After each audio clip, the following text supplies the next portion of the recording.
wherever you might be, and welcome to SalesTV, the Americas version. So my name is Alex Abbott. I'm the founder of Sapiro, and let's go round the room. Tim? Yes, I'm Tim Hughes. I'm the CEO and co-founder of DLA Ignite, and I'm famous for the fact that I wrote the book, Social Selling Techniques to Influence Buyers and Changemakers. That little one behind you there. There is one. Yeah, it finds its way onto the screen sometimes. Yeah, almost, Rob. Yeah.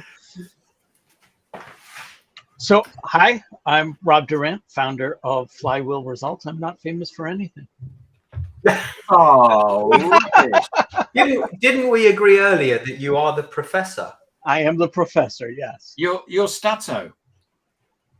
What's that? It's a person that likes statistics. That's right. Yeah. And?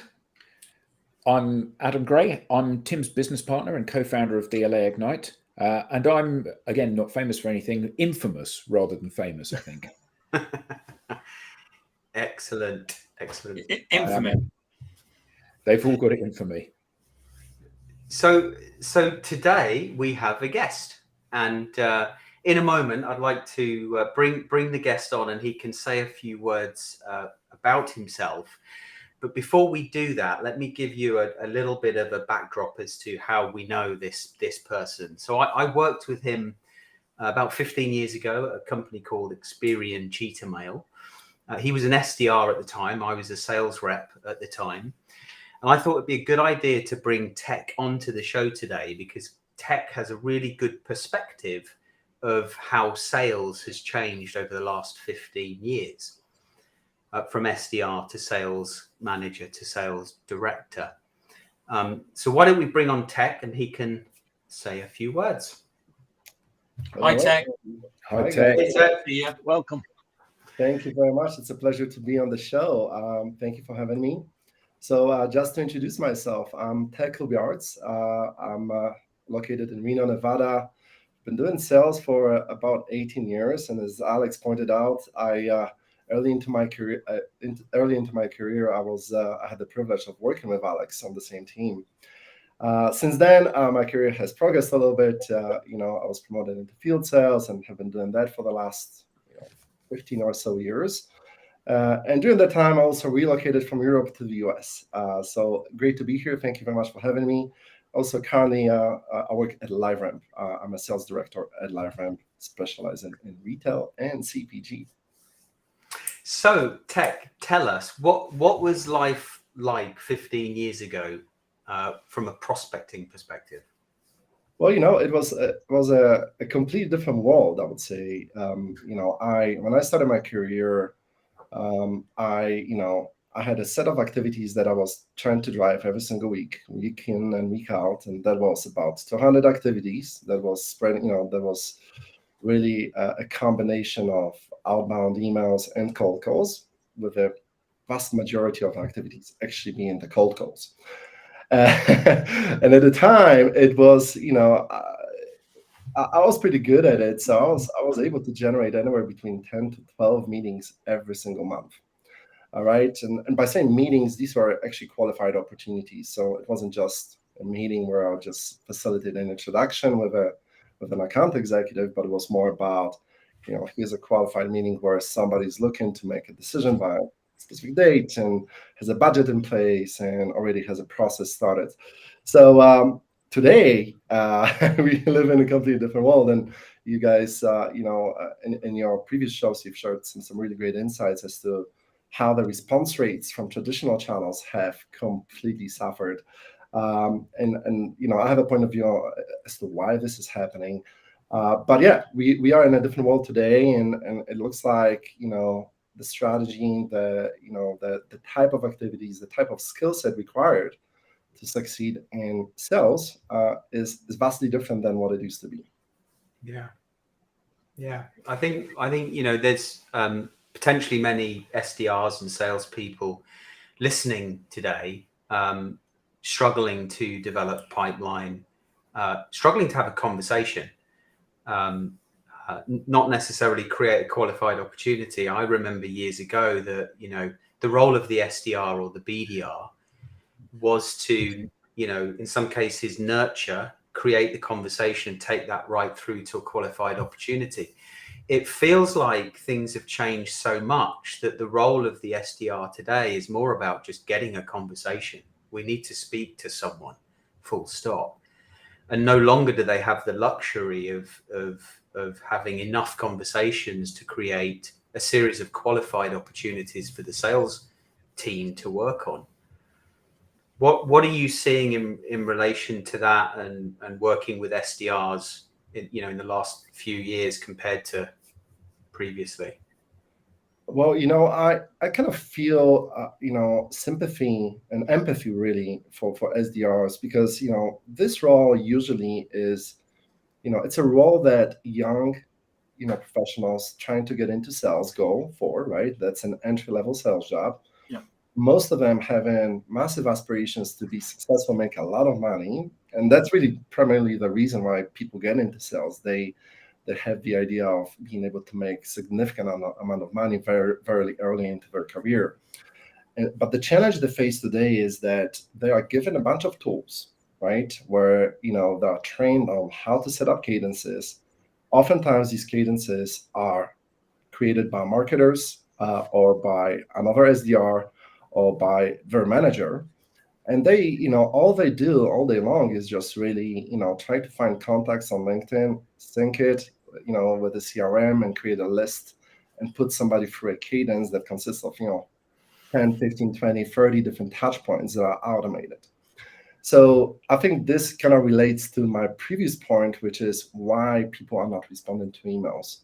That's because it's so simple for tens of thousands of sellers and SDRs to just create a campaign that reaches your inbox as a buyer, that you get overloaded and over bombarded with messages that essentially you just tune out of. You don't want to be reading that stuff.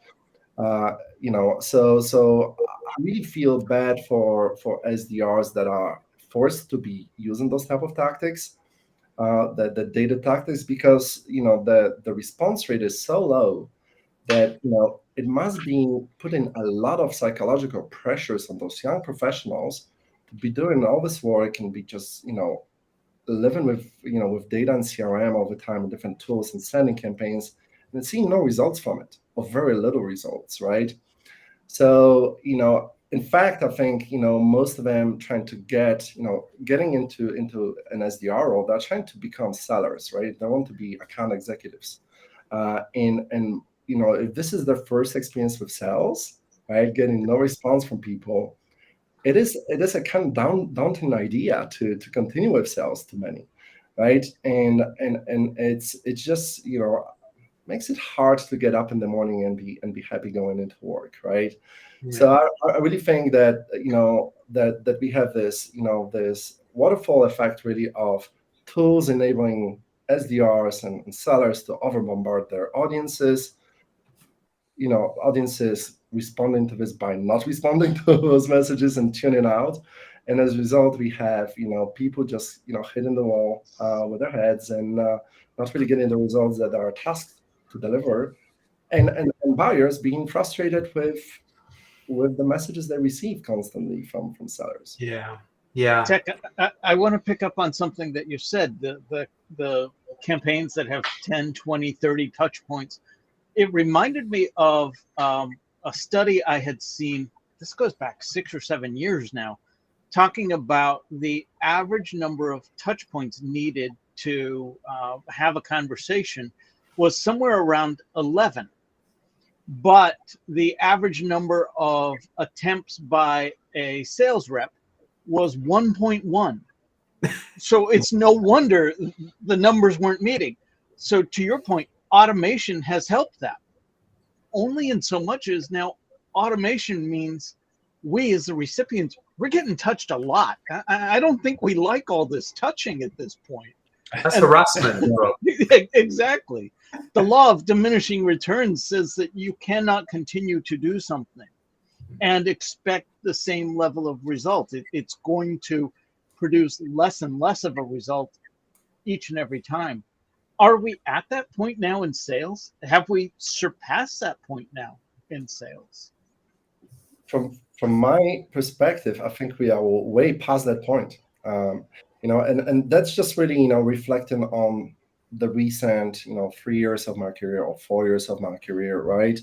When, as a seller, I don't really use automation that much, right? I typically try to send, if I send an email, it is something that is, based on research, based on what I've learned, that's very highly personalized, that, tries to link somebody we know in common and so on.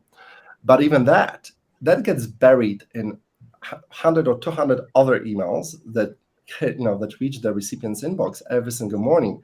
And the more the more senior the executive is or the buyer is, the more likely it is that their inbox is 100% cluttered with this kind of stuff, and they probably have some sort of executive assistant going through that stuff to just to get to the emails that are important. So that being said, I started seeing diminishing returns 3 or 4 years ago very profoundly. And I didn't really know what to do with it at the time. I'm like, this is my process. This is what I've been doing for so many years, and it used to work. Did I lose my mojo? Am I not cool to talk to anymore? Right? You start asking yourself this kind of question. Am I the right company? Right? Is the stuff that we are selling, is it perhaps, overcrowded in terms of the space? But really, I came into a realization that recipients or buyers, they no longer want to be hit with the messages in the inbox. They prefer to reach out to social media platforms, to resources online, educate themselves about the solutions, potential solutions that will solve and address their problem, and they tend to be more inclined to have conversations with subject matter experts, not salespeople, right? So what can you do as a seller to address that shift in landscape and this kind of newly formed demand of buyers of how to engage? You need to become the subject matter expert, and the only way you can do it is by really educating yourself, sharing your knowledge across social portals, and actually trying to create a brand for yourself that would actually attract buyers to come to you. Because trust me, if you're going to send 3 or 4 emails to somebody and they didn't respond, chances are that the 5th time you're going to send them an email with a similar message, they're going to completely even ignore your name in their inbox, right? So really, this is the paradigm shift we are dealing with that needs to be addressed. And as a result, I started focusing more on social selling, and that started delivering better results for me. So let me pause here for other comments. I'd be curious to hear how we have a great question from Ahmed. So what Yes. is the right way for SDR out of social media, email, and phone outreach at the current time? Tech, I'd love to hear your thoughts on that. Yeah, I think this is a great question. And I would probably try to look at the opportunity more, not as an opportunity to outreach. It's not, you're not talking about outreach, because outreach suggests that I'm going to compose a message and send it or communicate it to somebody in their inbox on social media or in their email or leaving a voicemail, right? This is more about, whatever you are selling, whatever your solution is, try to, identify and really well define the problems that it solves that are persistent or systematic for your buyers, right? And then, write an article, post something on social media, a video that educates your target audience about what it is that what problem you're looking to solve, or what are the different ways of solving a specific problem. Sharing insights as to the effective ways of addressing a specific systemic issue that your solution may solve for, right? And just really educate, right? So try to maybe shift your approach from I need to sell something to I need to have a meaningful conversation, identify a business problem, and be vocal about the business problem that my solution solves for, in different formats, whether it's video inside LinkedIn, or whether it is, posting articles with relevant research, with statistics, with insights, and also growing your network, right? And the chances are that by doing that, you will be perceived by by your buyers or by your target audience as somebody who knows a lot about the subject, somebody who's trustworthy having a conversation with, right? Because you didn't try to bombard them with an email, but you have many articles, many videos on your profile that talk about the topic that they deeply care about. And when you reach out to them eventually, they may reach out to you. If you're an interesting person and they're in the cycle, they're evaluating those kind of solutions. But if they don't, chances are that likely they'll agree to some sort of networking conversation with you because they'll perceive you as a subject matter expert, not as a seller. That's Can an SDR? Oh, I'm sorry, Tim. Go ahead. No, go ahead, Rob. Go. Can an SDR be perceived as a subject matter expert? Do we just dismiss SDRs at this point? Yeah, I think SDRs can be subject matter experts. They don't necessarily need to create, lengthy articles about the subject or be doing their own research, right? But they can certainly educate themselves about the subject and certainly repost something with their own thoughts, composed in their own words about the topic. And in fact, even before the social selling idea came on the radar, many years ago when I was just doing email and phone outreach, my goal, because I really wanted to be promoted to a field seller, right, to an account executive, my goal was to really read as many white papers as I could every week whenever I had time for it. But I would have a target, like I need to read 4 white papers this week, just so that I could have a meaningful conversation when I get somebody on the phone, right? I need to know the subject. You cannot expect to be successful as an SDR if all you are doing is just pressing buttons.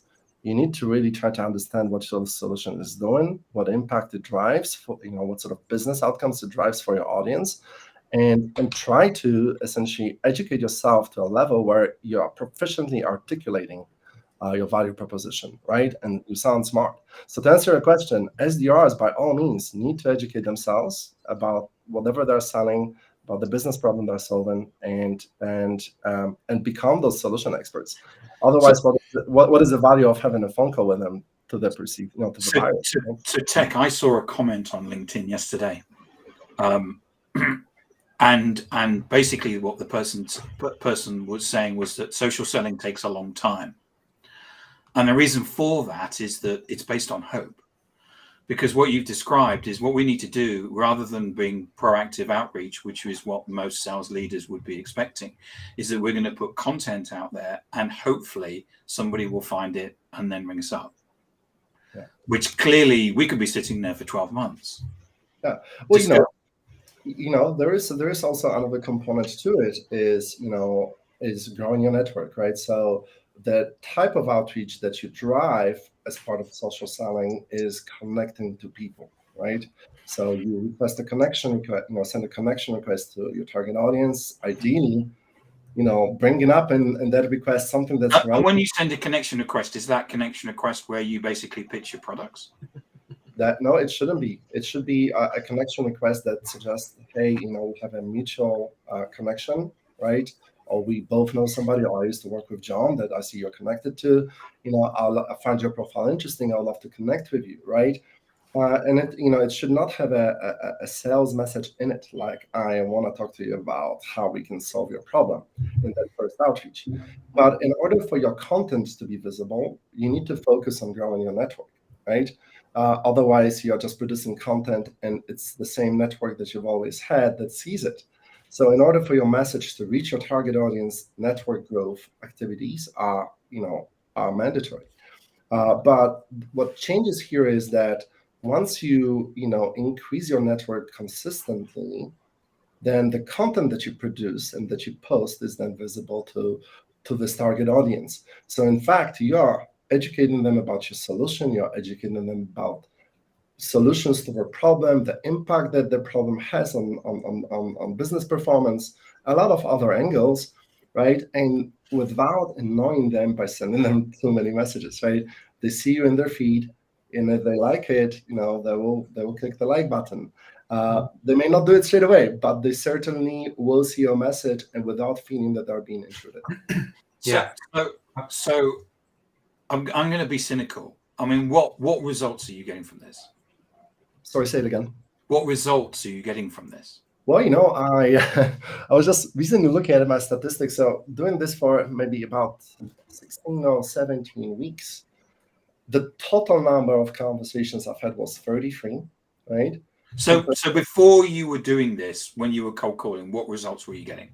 Well, when I joined the current company I work at, LiveRamp, let's say the first 3 months was just really onboarding and, right? Learning how to use the CRM. Yeah. So I wasn't really actively prospecting because it was a very intense program. But after 3 months, I started prospecting, and I got one new business meeting in a period of about 4 months. Okay. Yeah, with a new logo, right? Yeah. Now, a total number of meetings, and please bear in mind, I had some existing accounts that were given to my patch, so more receptive to accept the meeting. But it was a total of 33 meetings, right? Wow. I mean, but in terms of new logos, there was about 8 or 9 new logos in it, right? So, and what 900% increase versus the the traditional approach. So it works. And now I'm just at the beginning of my journey with social selling, so hopefully more to come, right? But the early results are extremely promising.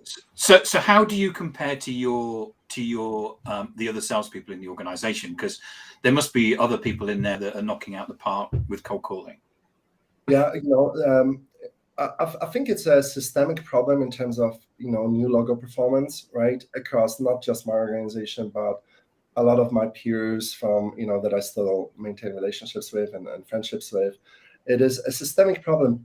Whoever is in charge of new logo, so new logo pursuits, right? Whoever I speak to, faces that challenge. People just not responding, right? It's just very difficult to get new business meetings. Forget about meeting your pipeline requirements and goals, right? Just getting a meeting, having an intro conversation scheduled. So and what I see, the reaction of leadership across the different companies I've worked at to that problem is, well, we need to increase our numbers. We need to be doing more of prospecting, cold calling. I had situations in the recent career history where we had a cold calling blitz day. Where we I used to do them 10 years ago. Yeah, exactly. But the challenge is remote work. People are not at their desk. There is really no switchboard anymore that you cannot ask, can you transfer me to X, Y, and Z. That person is not going to be reached. Everybody's using the mobile phones. We don't have the mobile phones, and people are in meetings all day long. They don't pick up the call when they're in a meeting. So the channel is just not as effective. I mean, some extremely well-skilled cold callers can still get a meeting, right? But it's just the numbers. The raw numbers have diminished so much that I'm not sure if it's worthwhile the effort. Yeah. I want to push back there, Tim. Adam, you're on mute, I think. We can't. You're on mute, Adam. Who knew? Hey, 4 years of doing stuff remotely. So, I was going to say, if we wind back to something you said earlier that we haven't explored at all yet, is you were banging your head against a wall. You said, I felt like I'd lost my mojo. I was wondering whether or not I was working at the right company. You were implying that you were not happy, that you didn't think perhaps that sales was right for you. And then 17 weeks ago, you started to do something different. So forget performance. How do you feel now about this? Well, I feel way more motivated, right? Because, sales is a performance job, right? And we are very happy, despite the fact that we live under a lot of stress as sales professionals. We are very happy when the numbers, are there, when we are meeting our goals. When we are not meeting our goals and we continue being, doing all of the activities we historically did that worked and they no longer work, that puts a massive strain on your psychological well-being, right? So for me, I was questioning whether I want to even do sales anymore, right? Because it's just very demotivating to be to putting in a lot of hours and just not seeing results. Now, the positive thing about social selling is the fact that you no longer are really just doing repetitive tasks of do an outreach, right? You need to, as a seller right now, in order for me to create a post, I need to read articles, I need to read research, I need to stay on top of my game and on top of all of the, industry news, and understand what's going on and what trends are happening across my clients and prospective customers. So one, consuming way more content to be able to educate myself more, right? And be able to then create something, so a meaningful piece of content that talks about those trends, talks about those issues, and then talks about the solution to those problems, right? So really, put a more emphasis on the actual research and education, right? Rather than just pure clicking and the send button in your email inbox, right? That's one thing. So overall, I think it becomes, it makes me a way more interesting person to speak to if I'm a buyer, right? Two, creativity, right? There is so many different ways in which you can deliver content, right? I mean, I tested lots of different things. Some of them were successful, some of them were maybe not as successful. I even had a video where I played guitar and sang a song with I remember that. to the tune of Johnny Cash, right? I mean, test and learn. But the test and learn is fun because you are trying something new that you haven't done before, right? So it's stimulating for the brain, right? And so every morning I wake up like, well, what am I gonna do today? What piece of content do I want to create? That makes every single day slightly different than yesterday, and that makes my job interesting, right? So Tech, Bob Britton's put up an interesting comment saying that 75% of buyers prefer not to speak with a seller. So, and then is the SDR role at end of life? Do you think the fact that buyers don't want to talk to sellers is because they know that all they're going to do is try and sell them something? Absolutely, absolutely, and that's why I think I disagree with the statement that SDR as a job, as a role overall in the industry is over. It's not. SDRs have not been very successful because the rules of engagement have changed, right? Buyers no longer want to be receiving emails in their inbox from 200 sellers every single day, right? But what they want to do is find the information that will help them be more effective in their role, in their job, right? They want to find solutions to business problems that will help them drive better business outcomes for the brand, and they want to only engage and spend time talking to people who they pre-qualified to be experts in the field, right? So what needs to change for SDRs? They need to start educating themselves and become those experts. They need to start being more vocal on social media, switch the strategy from intrusion-based outreach, where you just hit somebody 100 times in a month. Maybe I've exaggerated here, but many times, right? 50 times. And focus on adding value by sharing interesting research, interesting things, right? That this buyer will be interested to hear about, right? And then have them come to you, and if they don't come to you, they're at least more likely to accept, a networking conversation. But perhaps you're not going to be selling to them straight, but understand what is keeping them up at night, and try to, if you have a solution for that, then you can position it, at some point during the call.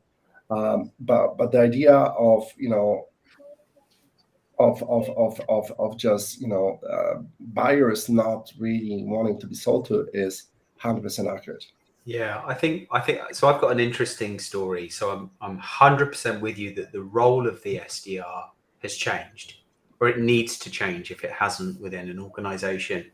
And speaking with one of my sons who has been able to demonstrate within an organization that he's got two very senior meetings, one with the CEO of a company, and he got some feedback to say, you've managed to get a meeting. You've done more in this small period of time than the previous guy before you did in the entire time he was with us. And then someone from another region reached out to him and said, "Love what you're doing. Can you send me your sales cadences?" He said, "What?" He said, "Can you send me your sales cadences?" He said, "Well, I don't have a cadence. It's a method. It's a method, and the method is largely what you're describing there, Tech. Is becoming that, reading a lot of stuff, so that he's an expert, but then taking the time to insert himself into conversations on social media with the right people about the topics that are relevant to them and their customer. Yeah, absolutely. And at the end of the day, my recommendation to SDRs is test it, right? I mean, I would never try to switch my strategy without, testing it first, right? So, maybe start with, giving yourself some sort of target for every week, educational activities, right? So I'm gonna read, at least 2 white papers, or and then I'm gonna try to turn at least one of them into a post, right? Start with that, and if you start seeing that, you enjoy doing this more than just doing repetitive tasks, right? Yeah. 2, that probably is going to help you increase your visibility as an SDR across your own organization, right? Because you'll be doing something different than others, right? Which obviously also helps with this other, main goal really of trying to become an account executive. Let's not forget that most SDRs go into that role with a view to become salespeople in the future, right? Most of them are out of college, young professionals who want to be making a lot of money, and SDR is just their entry-level sales job. So try testing it. Don't necessarily go 100% way, all in, day one. Perhaps test and compare your results to what you've been doing historically and see if you see a lift. Yeah. So Tech, I actually wanted to build on one of Chris Gunn's questions. Chris, thank you so much for you regularly tune in and comment. Thank you so much for that. So Chris asked, where does AI fit into this? But I wanted to ask, what tools are you using to do this? Because this sounds like, what are the tools that are behind this? Yeah, well, I've been increasingly using ChatGPT for certain things, right? So what are you using AI and ChatGPT for? Yeah, there's a number of different activities. One is to obviously streamline and drive efficiency. All right. So as a seller, I need to be aware of most of the target companies that I'm trying to target are all publicly traded companies, very large organizations, right? So being able, understanding what's going on in those companies, listening to earnings call. I was doing it with every single account historically, but I literally was listening to the earnings call, or perhaps downloaded a transcript and use the search functionality to find what are they saying about marketing, what are they saying about loyalty, what are they saying about churn, right? But now ChatGPT can summarize the entire transcript from an earnings report like within seconds. So for me, that I've been using this, ChatGPT for that purpose. I also know that might sound a little bit funny or weird, but English is not my first language, as you pretty sure. So, for me, sometimes when I write an email or I write a script that I would like to kind of more or less stick to when I record a video for LinkedIn, for example, just loading that script and and asking ChatGPT to edit it, it just gets rid of all grammatical errors for me, and perhaps rephrases things to sound a little bit better, right? So I use it for that. Oddly, I used it also to write lyrics to a Johnny Cash song that I recorded on LinkedIn. I think it's really interesting. It's really interesting that when Tim said to you, what do you use ChatGPT for, AI for? Most people would see this as a way of streamlining outbound. So I'm going to use this for writing scripts and sending it to people. And you said, I use it so that I can consume more stuff. I use ChatGPT to read things, to edit them down and give me a summary of them so I can get the concept really quickly and easily. And I think that's an absolutely inspired idea. Yeah. Because you're still doing the work to make the sale, to have the conversation, but you're using ChatGPT as a researcher. You're using it as something to brief you on the environment that you're going into. And I think that's a brilliant idea and a concept that most people probably would not have considered. Yeah, absolutely. And I'm not sure if you gentlemen have noticed that trend, but I can very easily recognize which message I receive is written by a bot, right? So if I get an email, there's tons of salespeople, trying to sell to me as well, right? Like different sales solutions and so on. And I can very easily pick up on an email that was definitely not written by a human because of the eloquent vocabulary being used and so on. So I still feel like, yeah, you can maybe use it, to help you with some editing or to shorten something or to streamline, drive efficiency in terms of the content you consume. I still personally prefer to write, my content by myself, right? Because it is really how I would say it. And it's reflective of my personality. So, I wouldn't necessarily recommend ChatGPT to just do your work for you, right? I think it can help you drive efficiencies, but I wouldn't try to count on it as a solution that's going to be writing your emails. Yeah, and interestingly, we've got a comment here from Abhishek saying, how important is it to get SDRs in front of existing customers? And that allied to Bob's comment earlier of is an SDR reaching end of life. As a buyer, my question would be, why would I want to talk to your SDR when I can talk to you? So LinkedIn, for example, if I do get a piece of content show up in my newsfeed from an SDR and it's a brilliant piece of content, the beauty of LinkedIn is that I can go and look at everyone who works within a company and decide which people I might want to talk to.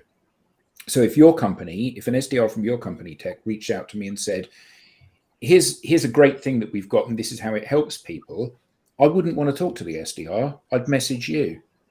I mean, I know you, but if I didn't know you, I'd message you because I'd look at you and I'd go, okay, here's a guy that I have stuff in common with. We both play the guitar, for example, or you look like you're an interesting chap. You look like you understand my issues in business. Why would I talk to an SDR? Yeah. And my question is that SDRs, maybe they are end of life. Maybe their job is to provide you with the raw materials to make you famous, because certainly they're not helping companies to warm up prospects. They're doing quite the reverse. Yeah, I personally feel that there's still a role for an SDR. One is it's just, it's a great resource if used wisely to help you identify the type of audiences that you are trying to reach, spend a lot of time on LinkedIn, clicking on profiles and trying to map out, doing an account plan, for example, right?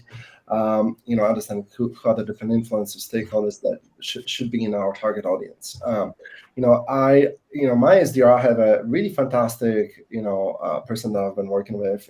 I've been using her a lot also to help me with account research and plan, right? And then, I use this also as an opportunity to coach her and give her the opportunity to present the account plan to me and coach her through it, right?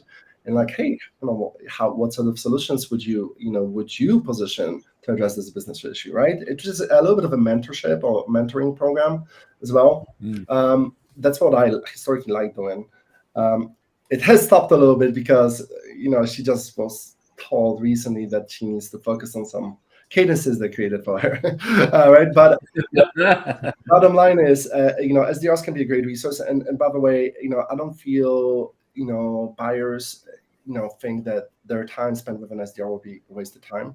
I feel like SDRs help facilitate a meeting, but most of the time when they do get a meeting on the books, they include the AE straight away in that first conversation, right?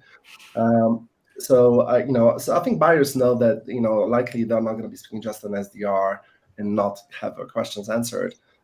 They know pre-SDRs just help them facilitate the meeting, but somebody more senior will be in it too. Yeah. So we've got just over 5 minutes left. There's a couple of things I wanted to raise. One is going back to something you said in relation to net new logos and existing clients. And I agree that it's hard to create meetings and opportunities with net new logos. I don't think there's any organization that I've spoken to or sales leader that I've spoken to in the last 6 months that isn't focusing on that. But you said something which I'm not sure I agree with in relation to clients and it being easier to get meetings with existing clients, maybe with the contact that you're familiar with or the person that's familiar with your company. But I still think it's hard, if not harder, to develop additional relationships with multiple stakeholders within an existing client because you're kind of stuck with them. Yeah. I don't know if you agree with that. No, I do agree with that. So, good point, Alex. I'm not trying to suggest that it's very easy to get meetings with an existing client, because oftentimes it happens that, if somebody bought a solution from the company 3 years ago and they've been renewing it, and you get on the account today, or, you've been on it for a few months, you're dealing with a practitioner that is living inside your solution, right? And clicking different buttons and using the functionality. Whereas the relationship on the decision-making level, the executives that hold the budget are not necessarily involved in the day-to-day of the product, right? So you don't really have a relationship with them. So it is a challenge because, you're trying to sell them additional capabilities. You're trying to expand the relationship, but you have no relationship, although they are an existing customer, right? Yeah. So it is fairly challenging too. There's ways around it. You can potentially offer up, a quarterly business review, or some sort of lunch and learn. When you bring in a subject matter expert to talk about something, you bring in food. This way, you get the executives in the room at least for a few minutes, right? Introduce yourself. If they show up. If they show up, yeah. Well, and thinking about social selling and how you're using that as a concept, as an approach to increase your visibility across the organization. Yeah, absolutely. But I do agree with you, Alex. It's not as easy as it sounds. It does require quite a bit of prospecting, relationship building activities to actually get meetings with existing customers at the right level. Yeah. Are you familiar with the term multi-threading? Yes. Yes. Okay. Good. And so when you think about those 33 meetings that you've had, I'm making a big assumption that it's with more than one stakeholder within an organization. Is that a correct assumption? Yeah. So how do you see social selling and multi-threading? Because for years I didn't call it multi-threading, stakeholder management, complex, business development. But it was vital that you built relationships with more than one stakeholder, because more than one stakeholder is influencing the purchase decision. How are you finding doing that when you haven't yet met that individual? And do you see social selling as a key part of multi-threading today? I think it should be. That being said, I'm not sure if to be very frank with myself and you, I'm not sure whether I've been utilizing that strategy to its full potential when it comes to multi-threading.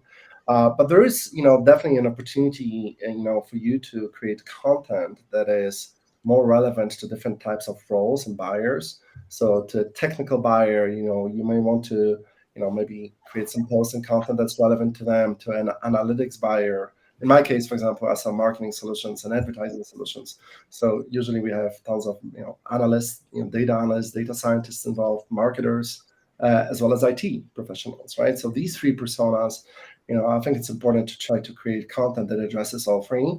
And pairing, and I guess with a complex B2B sale, you've got a team. It's not just you. So pairing people off with the right stakeholders on the customer side.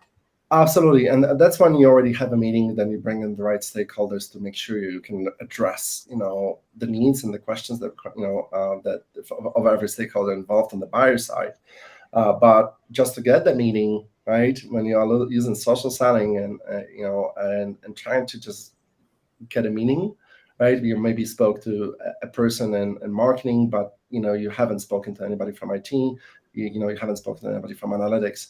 Then obviously creating content that's relevant from the angle of the persona is key. Yeah. I'm gonna have to jump in there because we've got less than a minute to go. But this is a great topic, and I think there's even opportunities for organizations to pair people off within the sales team and potentially the right stakeholders on the buyer's side. So it's not just the sales rep that's doing social selling, but it's the team that is doing social selling to increase the chances of engaging with the right stakeholders on the buyer's side and pairing those people off early so they start to trust the different people that think and look more like them. And to that point, Alex, I 100% agree. But and I think for this strategy to be really that effective, you need an executive sponsorship within the company, within the sellers organization, to create encourage the type of behavior, right? When you are the single person within the organization that's doing this, right? It is very difficult to convince your teammates and colleagues, hey, I want you to start doing social selling. It has to be sponsored, and it has to have an executive mandate, right, in order for this to really take off across the organization. 100%. So on that note, I want to thank you for today. Thank you, Ted. Brilliant. Thank you very much. Brilliant. Thank you. Thank you for having me. It's been a pleasure. And thank you to our panelists. Thank you to the audience. I would like to leave the audience with a small challenge today, because we've had some great questions, some great comments from different people, too many to name. Seems like we've got some leadership in the audience, as well as potentially some sellers and SDRs. So my challenge to you is, if you haven't already done this, have a look at your territories, have a look at your target accounts, and see how many people you're connected to on LinkedIn within each account. Is it one person? Is it 4 person? Is it 100 people? And have multi-threading in the back of your mind when you're doing that. Because if you're not well connected within an account, you're essentially invisible to that business. Cool. Great advice, Alex. Thank you all. Have a great Thanks, everybody. rest of the week. Take care. Thanks.